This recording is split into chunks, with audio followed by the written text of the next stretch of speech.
Hello, teachers, and welcome to the heart of lesson number 8, Fruit of the Spirit, part 1. So glad that you have this very timely lesson that has been given to you far in advance, so you have plenty of time to prepare.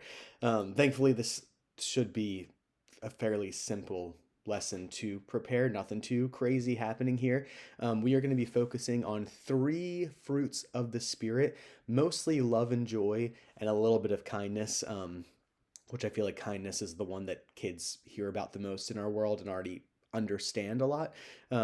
So yeah, so Joyce and Pastor Taylor, you guys are going to be grouped up with Bob in room 5, the big room, and you're going to be covering love. So I have this really simple book that's just has illustrations that walks through First Corinthians 13, love is patient, love is kind, which is a nice little backdrop of thinking about what love is generally. You're kind of wanting to put a definition of what is the true meaning of love, not just romantic love, but truly caring about others and then putting that care into action and doing something about it. So yeah, there's an activity there with different scenarios that you could either kind of role play of, hey, if this happened, how could we show love in this circumstance? Or did this person show love?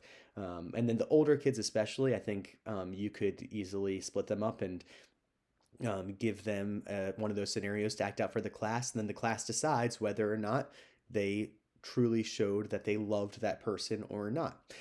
Yeah, so that is for you guys. Joe, you are going to be in the first room on the left, room 4, not the back of, not the end of the hallway, but the first room on the left.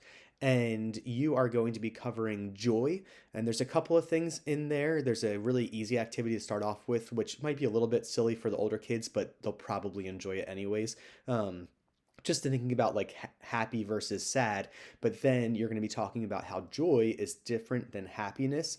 We're going to look at the life of Paul while he was in prison, and he was writing about how he's rejoicing because how the gospel is going out and how it's been going out even further or to different people because he is imprisoned.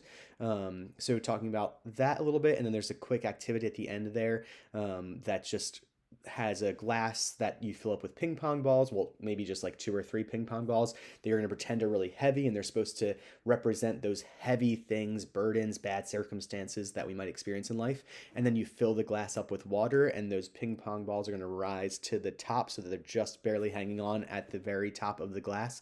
And it's supposed to be like how when we're filled with God's love or His Spirit, that those things don't weigh us down as much, but rather we can still experience joy despite those circumstances.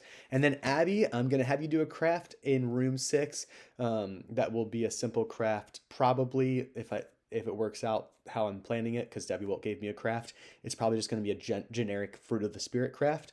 But if that craft doesn't work out, then I might do something just with kindness. I'll give you the details. All right, thank you so much, and I'll see you on Wednesday.